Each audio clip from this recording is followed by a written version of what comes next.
نماز میں عام حالات میں ایک پوزیشن نہیں ہے اور وہ لیٹنے کی، اور لیٹنا آرام پسندی اور آرام طلبی کی علامت ہے۔ انسان سونے کے وقت لیٹتا ہے، اور جب سو جاتا ہے تو اس کے عقل، شعور اور باقی چیزیں کام کرنا چھوڑ دیتی ہیں۔ اس وقت انسان کی مکمل بے بسی کی علامت ہوتی ہے۔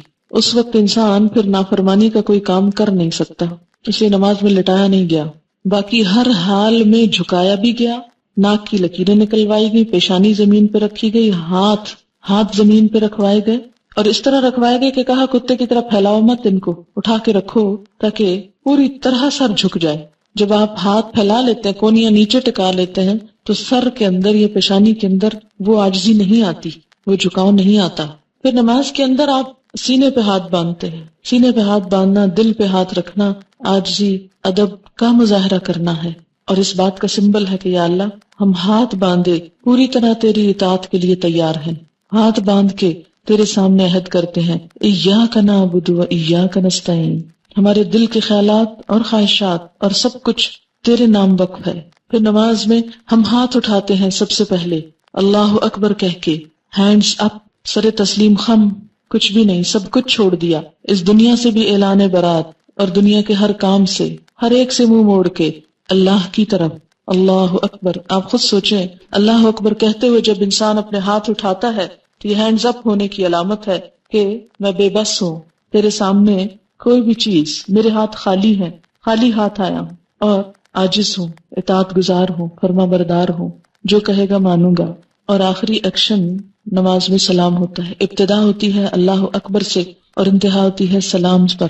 سلام پر انسان کی گردن بھی موو کرتی ہے، رائٹ اور لیفٹ، گویا تمام جسم اللہ کی اطاعت میں ایک دفعہ ہل چکا ہوتا ہے۔ اور جب انسان اپنی دائیں طرف سلام کرتا ہے تو پوری دنیا والوں کے لیے امن کا پیغام دیتا ہے، میسج دیتا ہے۔ بائیں طرف کرتا ہے تو پوری دنیا والوں کے لیے امن کا پیغام دیتا ہے، السلام علیکم، تم سب پر سلامتی ہو اور تم سب پر سلامتی ہو، میرے ہاتھ اور میرے زبان اور میرے اعمال سے تم سب محفوظ رہو۔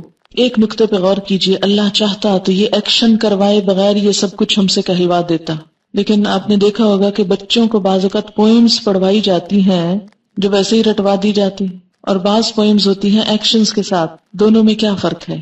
بہت بڑا فرق ہے۔ جب انسان جسمانی حرکات کے ساتھ کھڑے ہو کر، بیٹھ کر، سجدے میں جا کر، رکوع میں جھک کر، گردن موڑ کر، ہاتھ اٹھا کر اللہ کا نام لیتا ہے، تو گویا اپنے صرف زبان سے نہیں، صرف دماغ سے نہیں، صرف خیالات سے نہیں، اپنے جسم کے ساتھ، اپنے ایکشنز کے ساتھ یہ ثابت کر رہا ہے کہ وہ اللہ ہی کا بندہ ہے اور اللہ کی اطاعت میں ہر طرح سے سرگرم عمل رہے گا۔ پھر آپ دیکھیں کہ نماز میں چلنا نہیں ہوتا، چلنا منع ہے، نماز میں بولنا منع ہے، نماز میں کھانا پینا منع ہے۔ اس سے کیا پتہ چلتا ہے کہ یا اللہ تیری خاطر میں بھوک کی قربانی دے سکتا ہوں، تیرے لیے میں اپنی بھوک قربان کر سکتا ہوں۔ بولتا نہیں، بولنے کی خواہش بھی ایک بڑی شدید خواہش ہوتی، خصوصاً خواتین میں۔ چپ رہنا بہت مشکل ہوتا ہے، بولنا بہت پسندیدہ ہوتا ہے۔ تو نماز میں انسان بولنا منع ہے، بول نہیں سکتے۔ ایک لفظ بھی کہا نماز ختم، ایک دانہ بھی چبایا تو نماز ختم، ایک گھونٹ پانی بھی پیا تو نماز ختم، نہیں کچھ بھی نہیں، کچھ چکھا بھی تو نماز ختم۔ پھر چلنا منع ہے، گویا خود اپنے آپ کو قید کرتے ہیں ایک جگہ پر روک لیتے ہیں کہ اللہ تیری نافرمانی میں کوئی قدم نہیں اٹھے گا۔ لا تقدموا بین یدی اللہ ورسولہ کی عملی تفسیر کہ اللہ اور اس کے رسول کے آگے پیش قدمی نہ کرو، آگے نہ بڑھو۔ میں اپنی چوائس کے ساتھ جس جگہ کھڑا ہوں اسی جگہ کھڑا ہوں، دنیا ادھر سے ادھر ہو جائے، میں مکمل استقامت کے ساتھ تیرے ہی آگے کھڑا ہوں، میں یہاں سے ہلوں گا نہیں، کیونکہ اللہ نے منع کر دی یہاں سے نہیں ہلنا، یہیں کھڑے رہو، اسی جگہ رہو۔ اور ساری نماز میں ہم ایک ہی جگہ جب تک سلام نہ پھیر لیں ایک ہی جگہ کھڑے رہتے، کبھی ایسا نہیں کرتے کہ ایک قدم آگے پھر پیچھے پھر دائیں پھر بائیں، چاہے کتنے بھی تھکے ہوئے ہوں، کتنا بھی خواہش ہو چلنے بھاگنے دوڑنے کی، کسی بھی ایکٹیویٹی کی، نہیں۔ تو چلنا پھرنا کیا ہے؟ بھاگ دوڑ زندگی کے تمام کاموں کا احاطہ کرتا ہے، سارے کاموں کا احاطہ، چلنا پھرنا، سب کام چل پھر کے ہی ہوتے ہیں نا۔ تو انسان کیا وعدہ کرتا ہے اپنے آپ کو، اپنے قدموں کو روک کر کہ اے میرے رب تیری خاطر میں ہر کام چھوڑ سکتا ہوں، میری ہر سرگرمی تیرے سامنے ہیچ ہے، ادھوری ہے، تو کہے تو میں سب کچھ چھوڑ سکتا ہوں، میں ایک جگہ کھڑا ہو سکتا ہوں، اسٹل سٹینڈ، ہل جل بھی منع ہوتی ہے اس میں۔ اور پھر اس طرح کھڑا ہوں کہ ہاتھ بھی باندھے، کیونکہ ہاتھ بھی کس ایکشنز کی علامت۔ نماز میں آپ ہاتھ بھی نہیں ہلا سکتے، زیادہ ہاتھ بھی ہلائے تو نماز فاسد ہو جائے گی۔ ہاتھوں سے کوئی کام نہیں، پاؤں سے کوئی کام نہیں، زبان سے کوئی کام نہیں۔ نماز میں سونا بھی منع ہے، نماز میں کوئی بھی اور جذباتی تسکین جو عام حالات میں جائز ہے اس میں وہ بھی منع ہے. گویا انسان کی وہ تمام حیوانی خواہشات، خواہ کھانا پینا ہو، خواہ نیند جیسی شدید خواہش ہو، خواہ دنیا میں بھاگ دوڑ کی، خواہ اپنے ہاتھوں سے کوئی کام کرنے کی. کہتے ہیں نا بعد میں کہ ہاتھوں میں کھجلی ہوتی رہتی ہے، کچھ نہ کچھ کرتے رہتے ہیں، ہاتھ ان کے رکتے نہیں، چلتے رہتے ہیں ہر وقت. بعضوں کے پاؤں چلتے رہتے ہیں، نچلا بیٹھ ہی نہیں سکتے. لیکن نماز ایک ایسی کیفیت ہے جس میں باندھ کے سب کچھ رکھ دیا جاتا ہے، بغیر کسی رسی کے باندھا جاتا ہے نا. دنیا میں اگر آپ کسی بچے کو کہیں کہ 5 منٹ یہاں کھڑے رہو، ہلنا نہیں، یہاں سے کھڑا نہیں ہو سکتا. لیکن اللہ کے سامنے کتنی زبردست طریقے سے ہم اپنی قوتوں، کوششوں، خواہشات، عقل، ہر چیز کو کنٹرول رکھتے ہیں. مکمل ضبط نفس. روزے میں صرف کھانا نہیں ہوتا، لیکن نماز میں کھانا پینا بھی منع، سونا بھی منع. یعنی ساری عبادتوں کا خلاصہ ہو جاتا ہے اس میں، ساری عبادتیں اس میں جمع ہو جاتی ہیں. مال ہے تو اس کو چھوڑ دو، کھا پی رہے ہو اس کو چھوڑ دو، بول رہے ہو اس کو چھوڑ دو. ہنسنا منع، رونے کی کسی حد تک اجازت ہے لیکن وہ اللہ کے خوف سے. یہ نہیں کہ دنیا بھر کے غم میں اس وقت رونا شروع کر دے، فلاں چلا گیا تو آج میں رونا بیٹھ جاؤں، اور نماز میں روئے جا رہے ہیں. اور باتوں کے لیے نہیں رونا، اللہ کے لیے رونا، آخرت کے خوف سے رونا. آپ دیکھیں کہ دن میں 5 دفعہ وہ سارے جذبات کنٹرول کر کے ایسا ضبط نفس کرایا جاتا ہے کہ 5 دفعہ کر کے اگر 6ٹھی دفعہ کسی وقت بغیر نماز کے یہ سب کچھ کنٹرول کرنا پڑے، ہاتھ یا پاؤں یا باقی چیزیں، تو بھی کر جاؤ. نفس کو اپنا غلام بنا لو، خود نفس کے غلام نہ بن جاؤ. نفس پر حکومت کرنا سیکھو، نہ کہ خود اس کے آگے ذلیل و خوار ہو. کائنات کی جتنی بھی چیزیں ہیں وہ کسی نہ کسی رنگ میں نماز کی پوزیشن میں ہیں. پہاڑ کھڑے ہیں، چوپائے رکوع کر رہے ہیں، جیسے بھینس وغیرہ، سب رکوع کی حالت میں ہیں. اور کچھ چیزیں سجدہ ریز ہیں. اللہ تعالیٰ نے سمبولیکلی سب کو سجدہ ریز بتایا. النجم والشجر یسجدان، ستارے ہوں یا پودے سب جھکے ہوئے ہیں. وَلِلَّهِ يَسْجُدُ مَن فِي السَّمَاوَاتِ وَالْأَرْضِ. اچھا یہ بھی ہو سکتا تھا کہ جیسے ہم دنیا کی ایکسرسائزز کرتے وقت کھڑے ہوتے ہیں، نیچے اٹھتے ہیں، دائیں ہوتے ہیں، بائیں ہوتے ہیں، پیچھے ہوتے ہیں، تو ہم کچھ بھی نہیں بولتے. تو اس ایکسرسائز میں بھی ہم کچھ نہ بولتے، لیکن اللہ نے ہمارا یہ وقت بھی ضائع نہیں کرایا، اس میں بھی ذکر کروایا. اور اس میں سے ایک ایک ذکر قابل غور ہے. اب میں اس ذکر پہ آتی ہوں جو کچھ ہم بولتے ہیں. نماز میں ہم سب سے پہلے نیت کرتے ہیں. نیت کے بغیر کوئی نماز نہیں ہوتی. نیت دل کا عمل ہوتا ہے، زبان کا عمل نہیں ہوتا. مثلاً آپ وضو کرنے کی نیت کر رہے ہیں، آپ واش روم میں بعض اوقات جاتے ہیں صرف ہاتھ منہ دھونے، مثلاً کہیں جا رہے ہیں آپ ہاتھ منہ دھوتے ہیں، اس میں کیا ہوتا ہے؟ کوئی بھی آپ نیت نہیں ہوتی، بس نیت یہ ہوتی کہیں جا رہا ہوں تو کسی کو منہ کیا دکھاؤں کہ ذرا منہ دھو لوں. لیکن نماز میں باقاعدہ منہ دھونے کی ایک فیلنگ ہوتی کہ میں اللہ کے سامنے منہ دکھانے کے لیے دھو رہی ہوں، اللہ کے سامنے جانے کے لیے تیار ہو رہی ہوں. وضو ہوتا نہیں جب تک نیت نہ ہو، اور نیت ہوتی نہیں جب تک اندر سوچ مضبوط نہ ہو. اندر کی سوچ کا نام نیت ہے. اب آپ دیکھیں کہ جب وضو کرتے تو آپ یہ تو نہیں کہتے میں وضو کر رہی ہوں برائے نماز ظہر، اور داخل ہو رہی ہوں واش روم میں اور کھول رہی ہوں ٹونٹی اور نکال رہی ہوں پانی، کچھ بھی نہیں کہتے. جا کے سوچ کے ساتھ اللہ کے لیے وضو ہے، بسم اللہ پڑھ کے ہاتھ دھوتے ہیں اور کلی شروع کر دیتے ہیں اور وضو ہو جاتا ہے. نماز میں بھی اسی طرح یہ جو ہم نے پنجابی، اردو، انگریزی کی نیتیں خود بنائی ہوئی ہیں نا، خود ساختہ، کیونکہ اگر نبی صلی اللہ علیہ وسلم نے سکھائی ہوتی تو ایک ہی ہوتی. یہ چونکہ ہم نے بنائی ہوئی ہے اس لیے ہر زبان کی مختلف ہے، ہر لوگوں کی مختلف ہے. تو زبان سے نیت کا بولنا ضروری نہیں ہے بلکہ دل میں. اچھا آپ دیکھیں کہ جب ہم بعض اوقات زبان سے بول رہے ہوتے ہیں نا تو دماغ کو کام کرنے کی ضرورت نہیں پیش آتی، ہم رٹے ہوئے طوطے کی طرح بس بول کے ختم کر دیتے ہیں ایک بار. تو نماز میں نیت دماغ کی حضوری ہے، دل کی حضوری. کیا کرنے جا رہے ہو، کہاں کھڑے ہو، اس وقت کیا کر رہے ہو. یہ نہیں کہ آئے اور منہ سے بول دیا اور کوئی پتہ نہیں کیا کر رہے ہیں اور کیا نہیں کر رہے. نیت دماغ کو ایک جھٹکا، باقی خیال نکال کے اب یہ خیال ڈالو. اور آپ دیکھیں گے کہ عام طور پر ہاتھ منہ دھونے سے کیا ہوتا ہے اور وضو کرتے وقت کیفیت ہی کچھ اور ہوتی. نیت کے فرق سے عمل بدل جاتا ہے. انما الاعمال بالنیات، کیفیت بدل جاتی، دل کی حالت بدل جاتی. وہی پانی ہے، وہی ٹیپ ہے، وہی سب کچھ ہے. جب سوچ فرق ہوئی سارا ایکشن ایک اور ہی طرف چلا گیا، کسی اور کریڈٹ میں چلا گیا. پھر اس کے بعد نماز میں کھڑے ہوئے اب سوچتے ہیں، دل میں دہراتے ہیں اچھا کیا پڑھنے لگے، ظہر، فجر، عصر، کون سی نماز، فرض، سنت، کتنی رکعت، اتنی، ٹھیک ہے. کوئی کہنے کی ضرورت نہیں کہ منہ طرف خانے کعبے کے اور اس طرح کی چیزیں، کیونکہ جب تک آپ منہ طرف خانے کعبے کے کریں نا نماز تو ہوتی نہیں. اور بعض اوقات لوگ گاڑی میں پڑھ رہے ہوتے ہیں اور بول رہے ہوتے ہیں منہ طرف خانے کعبے کے، اللہ اکبر، رٹے رٹائے جملے. تو آپ نے کیا کرنا، نیت.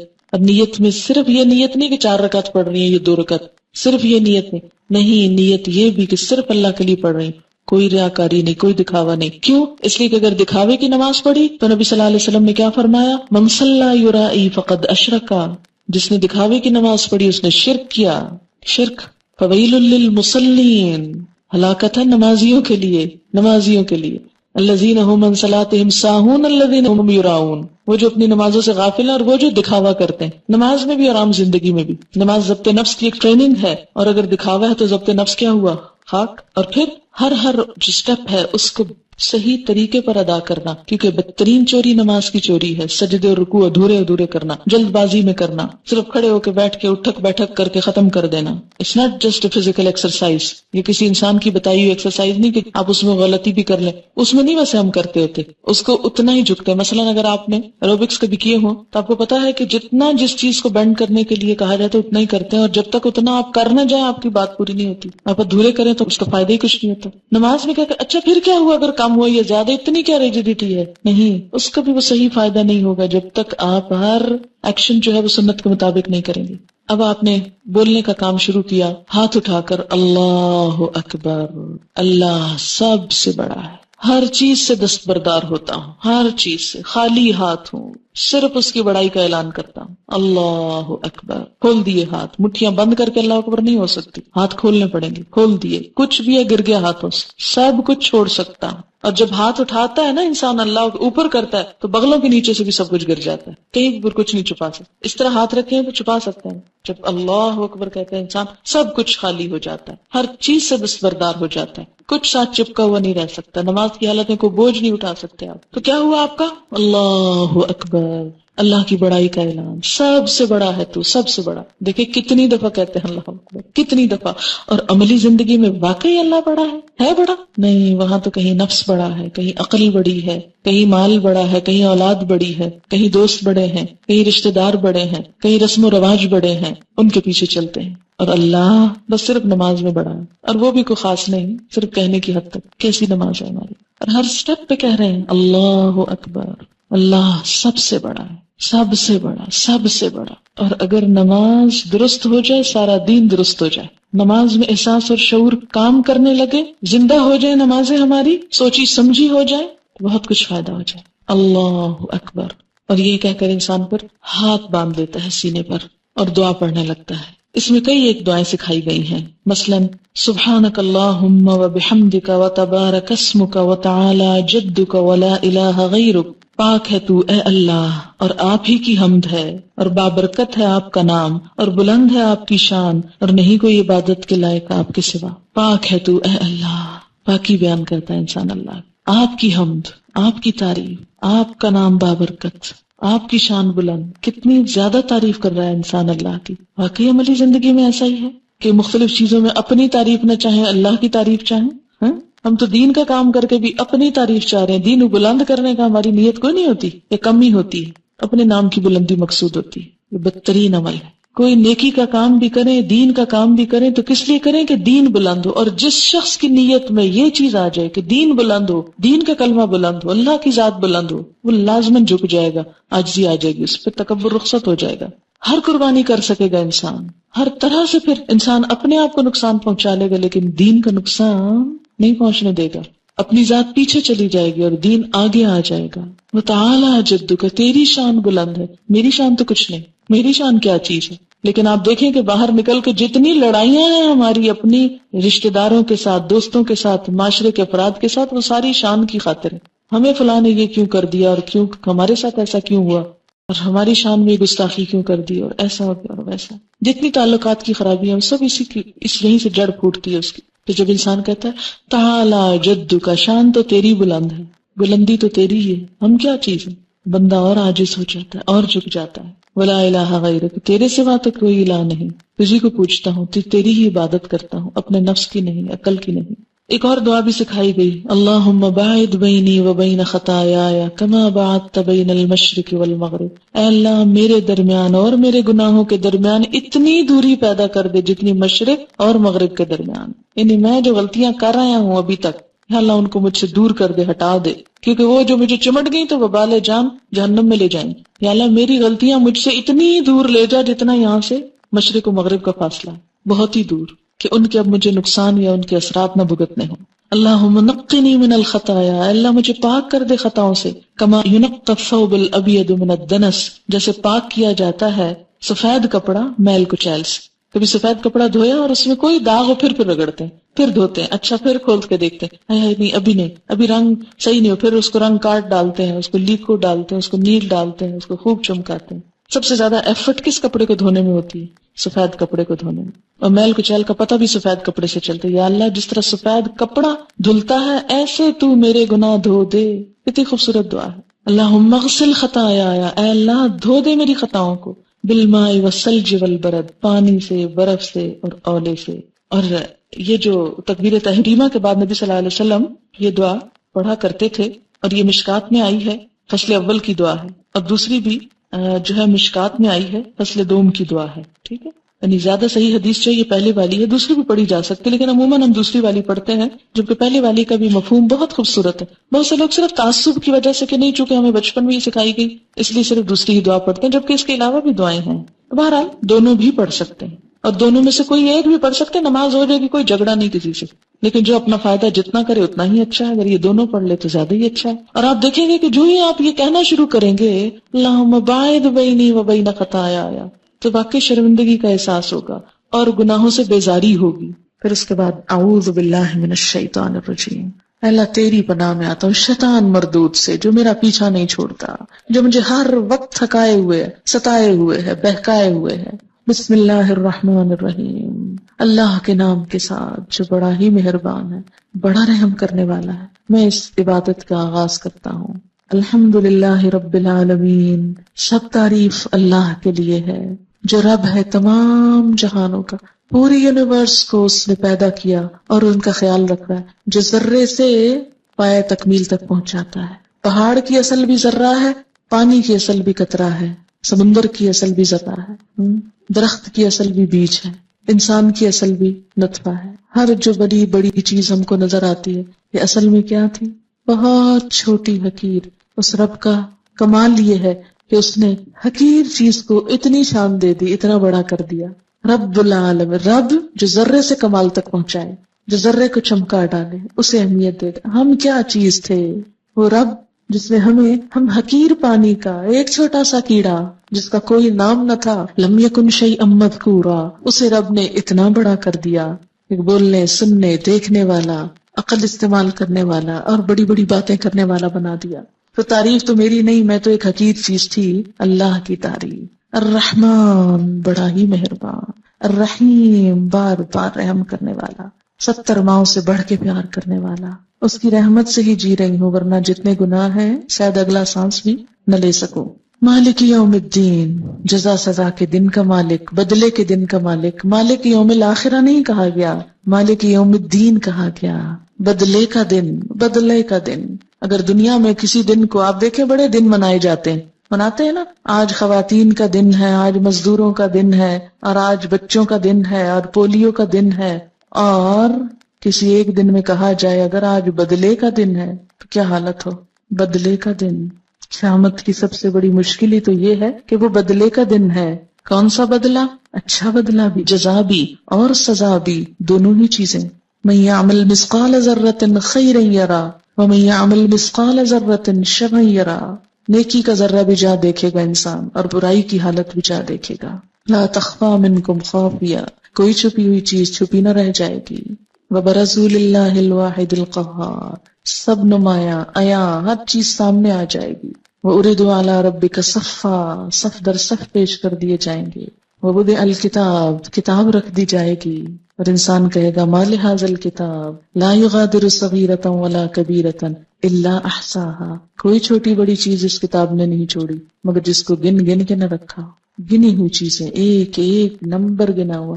اس انسان کے اتنے ہزار جھوٹ، اس انسان کی اتنی غیبتیں، اس انسان کی اتنی گالیاں، اس انسان کی اتنا احصا ہوتا ہے کسی چیز کو شمار کرنا، اسٹیٹسٹکس کے ساتھ کسی چیز کو پیش کرنا۔ اس انسان نے اتنے لاکھ دفعہ سبحان اللہ کہا تھا، اس نے اتنی نمازیں پڑھی تھی، اتنا قرآن پڑھا تھا، گنی ہوئی، حرف حرف گنا ہوا، کیونکہ ہر حرف پہ 10 نیکیاں نا، اس لیے ہر حرف گن کے رکھا جائے گا وہاں۔ ایسے کمپیوٹرز ہیں کہ سوچ نہیں سکتا انسان، اس کے بنیاد پر پھر جزا دی جانے لگے گی، ذرہ ذرہ تول لیا جائے گا۔ فَأَمَّا مَنْ ثَقُلَتْ مَوَازِينُهُ فَهُوَ فِي عِيشَةٍ رَاضِيَةٍ وَأَمَّا مَنْ خَفَّتْ مَوَازِينُهُ فَأُمُّهُ هَاوِيَةٌ وما ادراک ما ہی نار حامیہ، جس کے نام اعمال بھاری ہوں گے وہ دل پسند عیش میں ہوگا، اور جس کے اس بدلے کے دن ہلکے ہو گئے وہ مصیبت میں مبتلا ہو جائے گا. اس کی ماں تو پھر خبر گیری کرنے والی حاویہ وہ جہنم ہوگی. تمہیں کیا پتا کہ کیا ہے، کھولتی آگ، ابلتی بھڑکتی آگ. ایاک نعبد، ہاتھ باندھ کے ہر نماز میں کھڑے ہو کر کئی دفعہ دن میں عہد، صرف تیری ہم عبادت کرتے ہیں، صرف تیری. وایاک نستعین، اور صرف تجھ سے ہم مدد چاہتے ہیں. اور عملی زندگی میں کیا کرتے ہیں؟ کبھی کسی پہ توقع، کبھی کسی پہ سہارا، کبھی کسی کا بھروسہ. جھوٹ کہتے ہیں جو نماز میں کہتے ہیں، اسی لیے تو نماز قائم نہیں ہو رہی. کسی بھی چیز کی بنیاد جب جھوٹ پر ہوتی ہے تو وہ قائم نہیں ہو سکتی، جھوٹ کے پاؤں نہیں ہوتے. تو جو شخص سچی نماز پڑھتا ہے پھر ہو نہیں سکتا کہ اس کی زندگی میں غیر اللہ شامل ہو جائے. ایاک نعبد، صرف تیری ہم عبادت کریں. ایاک نستعین، صرف تجھ سے مدد چاہتے ہیں. انسانوں سے کوئی مدد لینا، مثلا میں آپ سے کہوں کہ یہ پانی کا گلاس اٹھا کے نیچے رکھ دیں، یہ اس میں شامل نہیں ہوتا. کیوں؟ اس لیے کہ یہ اسباب کو اختیار کرنا اللہ تعالیٰ کی طرف سے اس کا حکم بھی ہے. اللہ نے قرآن پاک میں ایک بہت عادل بادشاہ ذوالقرنین کی صفت بیان کی کہ اس نے فَأَتْبَعَ سَبَبًا، بار بار آتا ہے کہ اس نے اسباب کی پیروی کے اسباب استعمال کیے. اللہ کی پیدا کی نعمتوں کو استعمال کرنا یا کسی انسان سے مدد لینا یا ظاہر میں کسی چیز کا تبادلہ کرنا یہ منع نہیں ہے، یہ اس میں نہیں آتا. لیکن یہ سوچنا کہ کوئی شخص غیبی قوت کے ساتھ مدد کر سکتا ہے، بغیر وسائل کے ہماری مدد کر سکتا ہے، اپنی کسی خاص قوت کی وجہ سے کوئی کام کروا سکتا ہے جو مادی چیزوں میں نہیں روحانی چیزوں میں، تو یہ شرک میں آ جاتا ہے. صرف اللہ سے مدد چاہتے ہیں، بھروسہ اللہ کی ذات پر. اہدنا الصراط المستقیم، پھر دعا مانگتے ہیں اللہ سیدھا راستہ دکھا. صراط الذین انعمت علیہم، ان لوگوں کا راستہ جن پر تو نے انعام کیا. یعنی ہر شخص سمجھتا وہ سیدھے راستے پہ جا رہا ہے، جبکہ دیکھنا یہ ہوگا کہ سیدھے راستے پہ جانے والے صحابہ کرام جو تھے، انبیاء علیہم السلام جو تھے، انہوں نے کیا کام کیے. غیر المغضوب علیہم، ان کا نہیں جن پہ تیرا غضب ہوا، ولا الضالین، اور نہ ان کا راستہ چاہیے جو بھٹک گئے. ایسے لوگ جیسی قومیں جن پر تیرا غضب ہوا، جیسے یہود نے کام کیے، بنی اسرائیل نے کام کیے، یا اللہ ہم وہ نہ کریں. اور نصارہ نے جو شرک کیا اور جس طرح بگڑ گئے اور دین کی حدیں پھلانگ کے کہیں اور چلے گئے، اور جدید دور میں جیسے وہ سیکولرزم کی طرف مائل ہو گئے ان کی اکثریت، سب بھٹکنے کی علامتیں ہیں. یا اللہ تو ہمیں ان سب بھٹکنے والی چیزوں سے بچا لینا. دن میں 5 دفعہ، اور پھر کہتے ہیں آمین، اے اللہ تو سن لے اور تو قبول کر لے. یہ ایک طرح سے دعا ہے. اب آپ دیکھیں کہ نماز میں ہم اللہ کو کیا دے رہے ہیں، خود ہی مانگے جا رہے ہیں. تھوڑی سی تعریف کرنے کے بعد مانگنے پہ آ جاتے ہیں، مانگنا شروع کر دیتے ہیں. پھر بھی احسان جتاتے ہیں کہ ہم نماز پڑھ رہے ہیں. نماز وہ تو اللہ ہمارے ساتھ بھلا کر رہا ہے. اللہ تعالیٰ نے ہمارے ساتھ بھلائی کی، ہم بھلا کیا کر رہے ہیں؟ کچھ بھی نہیں کر رہے. پھر اس کے بعد قرآن کا کچھ حصہ، فَاقْرَؤْا مَا تَيَسَّرَ مِنَ الْقُرْآنِ فَاقْرَؤْا مَا تَيَسَّرَ مِنْهُ وَرَتِّلِ الْقُرْآنَ تَرْتِيلًا. جیسے سورۃ مزمل میں آتا ہے یا ایھا المزمل قم اللیل الا قلیلا نصفہ وانقص منہ او زد علیہ ورتل القرآن ترتیلا. آہستہ آہستہ ترتیل کے ساتھ قرآن کو پڑھنا نماز میں. اس سے یہ پتہ چلتا ہے کہ زندگی کے ہر روز میں نماز میں قرآن کا کچھ نہ کچھ حصہ ضرور پڑھا جاتا ہے. تو گویا انسان اور قرآن لازم و ملزوم. عموماً لوگ صرف قل ہو اللہ پہ گزارا کرتے ہیں. کھانے میں تو ہم ایسا نہیں کرتے کہ صرف ایک چھوٹی سی چیز پہ گزارا کریں، ایک ہی کھانا روز کھاتے جائیں، ایک ہی لباس روز پہنتے جائیں. لیکن نماز میں ہم کیا کرتے ہیں کہ ہم ایک ہی قل ہو اللہ پڑھے جاتے ہیں. تو نماز میں کوشش کریں کہ نبی صلی اللہ علیہ وسلم کی جو مسنون صورتیں تھی مختلف نمازوں میں پڑھا کرتے تھے وہ پڑھیں. اگر وہ یاد نہیں تو کم از کم اتنا تو قرآن پڑھیں کہ جس کو قرآن پڑھنا کہا جا سکے، نہ کہ صرف یہ کہ خانہ پوری. اور پھر جب آپ نماز میں قرآن پڑھیں گے اور سمجھ کر پڑھیں گے اور سمجھ کر سنیں گے، جیسے رمضان آ رہا ہے اور عمرے وغیرہ پہ جانے کی آپ کو توفیق ہو، تو آپ دیکھیں گے کہ نماز کی حالت میں قرآن کا پڑھنا اور سننا ایک اور ہی لطف دیتا ہے، ایک اور ہی مزہ دیتا ہے، ایک اور ہی حیثیت رکھتا ہے. اور سب سے زیادہ ثواب بھی اس قرآن کے پڑھنے کا ہے جو نماز میں پڑھا جاتا ہے. اس لیے خوش قسمت ہے وہ لوگ جنہیں حفظ و قرآن اور وہ نمازوں میں اس کو حاضر کریں، اور جن کو نہیں وہ اس کے لیے کچھ نہ کچھ کوشش کریں.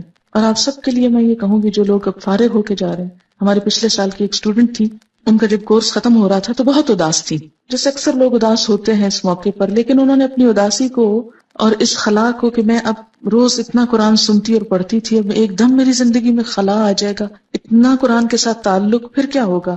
میرے پاس تو وقت ہے اور مجھے اس کے ساتھ تعلق قائم کرنا ہے. تو انہوں نے ایک بڑی اچھی بات سوچی، اور وہ یہ تھی کہ وہ کہنے لگی کہ میں نے اپنے اس غم اور اس اداسی کو ایک پریکٹیکل چیز میں بدل لیا. میں نے کہا کہ میں قرآن کا کچھ حصہ یاد کروں گی. اور ویسے بھی ہمارے کورس میں 30واں پارہ زبانی یاد کرنا ہوتا ہے، جو عموماً ہم طالبات کو کھلی چوائس دیتے ہیں کہ کورس ختم ہونے کے بعد گھر جا کر یاد کر کے کسی بھی وقت سال میں آ کے سنا دیں.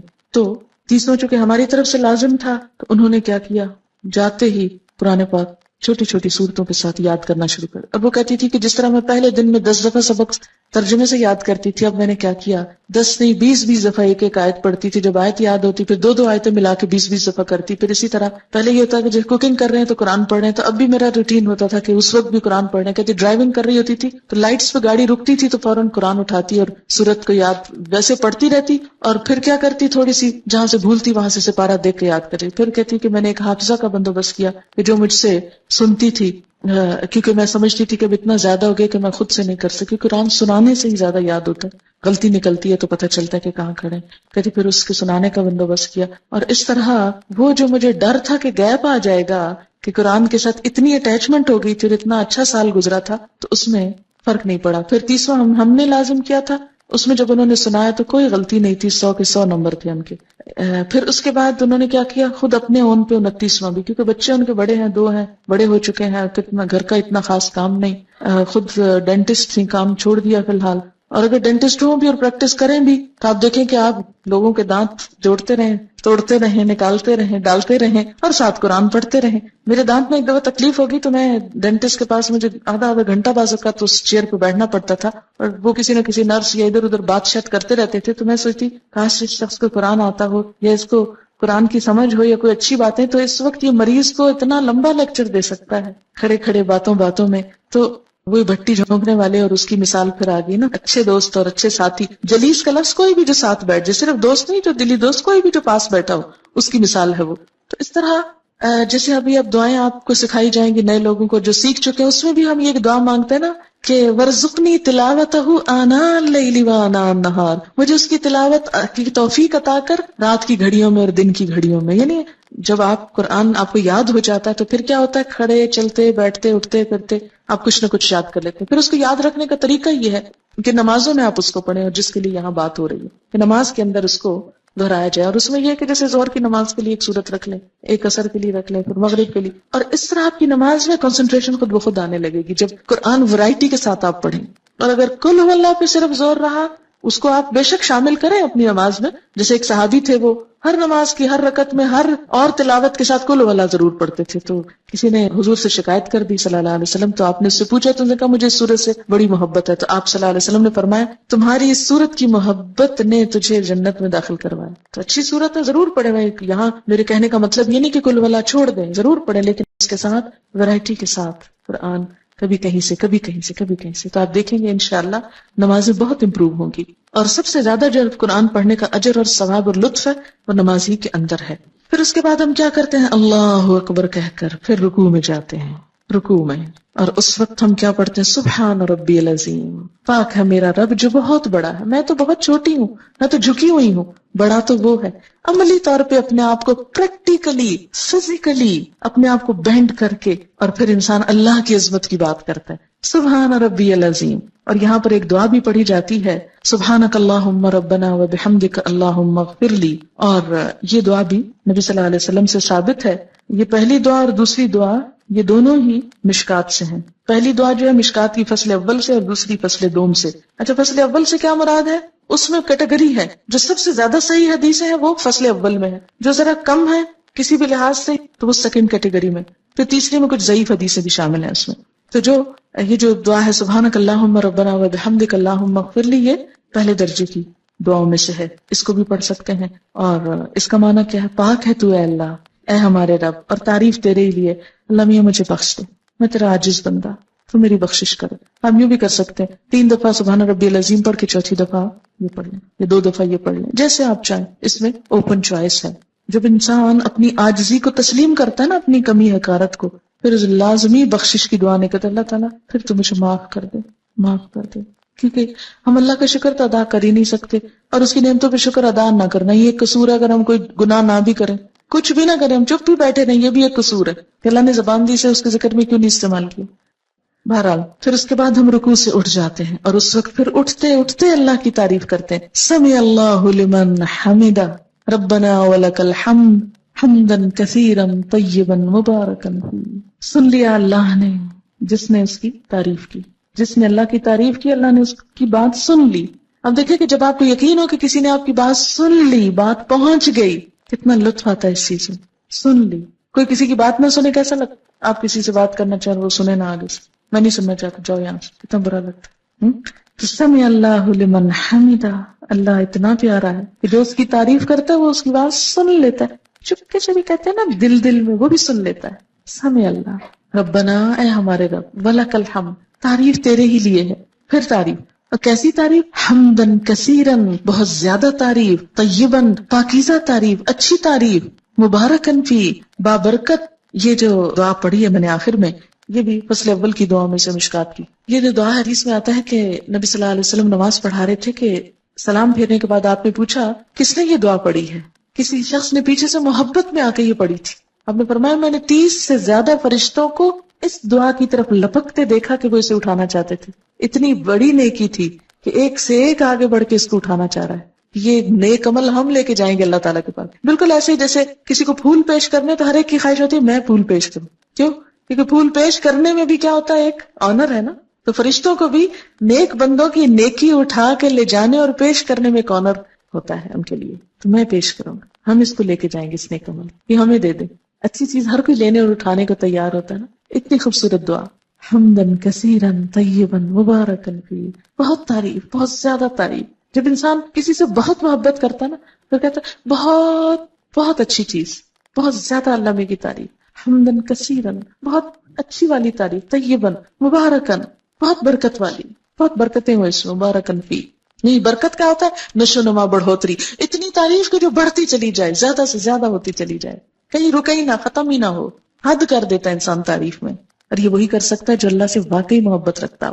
پھر انسان سجدے میں آتا ہے، سر زمین پہ رکھ دیتا ہے. عام حالات میں آپ دیکھیں اگر نماز کے علاوہ کوئی کسی کو کہے اچھا ذرا زمین پہ سر رکھو، کتنا مشکل کام ہے نا.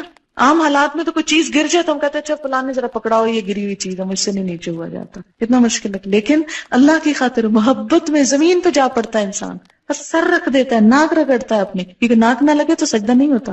پورا جھکاؤ سر کی طرف ہوتا ہے. ساری عقل کو لا کے ذلیل کرتا ہے اللہ کے سامنے. اللہ یہ سر کیا چیز ہے، یہ سوچے کیا چیز ہے، تیرے سامنے تو کوئی کچھ نہیں، کوئی حجت بازی نہیں. اور کیا کہتا ہے؟ سبحان ربی الاعلی، میں ہوں حقیر و ذلیل لیکن پاک ہے میرا رب جو اعلی اور الاعلی سب سے زیادہ بلند ہے. میں اس وقت سب سے نچلی پوزیشن میں ہوں اور میرا رب سب سے زیادہ بلند ہے. سبحان ربی الاعلی. اور اس وقت انسان پھر کیا کرتا ہے؟ وہی دعا دوبارہ پڑھ سکتا ہے، سبحانک اللہم ربنا وبحمدک اللہم اغفر لی. حدیث میں آتا ہے کہ بندہ سجدے کی حالت میں اللہ کے سب سے زیادہ قریب ہوتا ہے، سب سے زیادہ قرب کی حالت ہے. واسجد واقترب، سجدہ کرو، قریب ہو جاؤ. اس وقت اللہ کی بڑائی بیان کرتا ہے انسان. اور اسی لیے سجدے کی حالت میں کی ہوئی دعا قبول ہوتی ہے. اور اس وقت انسان بخشش کی دعا مانگ لے، اللہم اغفر لی، تو اس سے بڑھ کر اور کوئی خوبی نہیں، کوئی بھلائی نہیں. پیک پہ ہوتا ہے انسان اپنی عاجزی کے اور مانگنے کے اور قربت کے اور دعا کے قبول ہونے کے. ہر چیز اپنی انتہا کو. یہاں سے کیا ہوا؟ یعنی کھڑے ہو کے جو نماز شروع کی تھی، سجدے میں پہنچ کے اپنی ٹاپ پہ پہنچ گئی. عاجزی کی انتہا ہو گئی، تعریف کی انتہا ہو گئی، دعا کی انتہا ہو گئی. اور انتہا کے اللہم اغفر لی، بخشش ہو جائے. عام زندگی میں بھی یہی ہماری سوچ ہونی چاہیے کہ یا اللہ تو بخش دے، بس بخش دے. بخشے گئے تو سب کچھ مل گیا، اور اگر بخشش نہیں کچھ بھی نہیں. پھر کیا کرتے ہیں؟ بیٹھ جاتے ہیں. اللہ اکبر، ہر سٹیپ پہ اللہ اکبر. اب جب بیٹھتے ہیں پھر ایک دعا سکھائی گئی، اور وہ دعا کیا ہے؟ اللہم اغفر لی. پھر بخش دے. بخشش پہ اینڈ کیا تھا سجدے میں، اٹھ کے پھر بخشش مانگ رہے ہیں. یہی منتہا. اللہم اغفر لی، اے اللہ مجھے بخش دے، ورحمنی، اور مجھ پہ رحم کر. رحم بھی اللہ کو جب بھی آئے گا نا جب قصور معاف ہوں گے.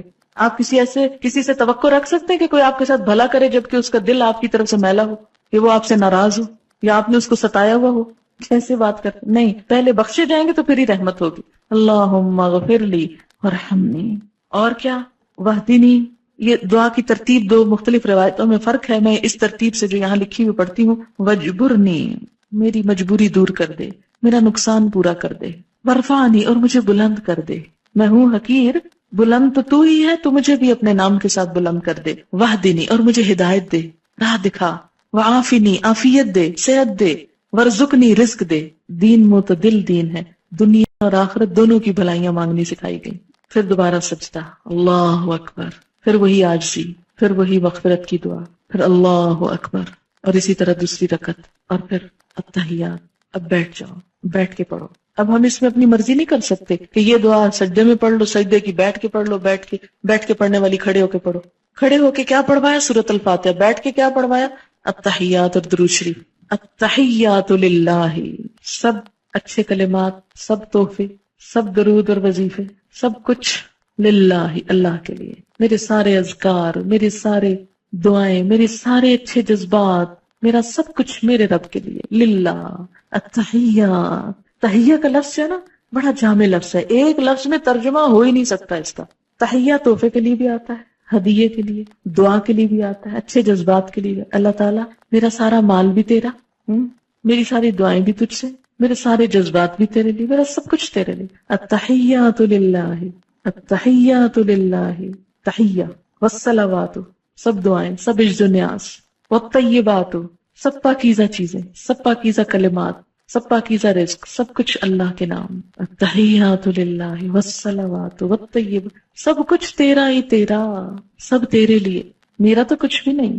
اور بیٹھنے کا انداز آپ دیکھیں کتنا عاجزی کا ہوتا ہے، گھٹنے ٹیک کے بیٹھنا، گھٹنے ٹیک کے.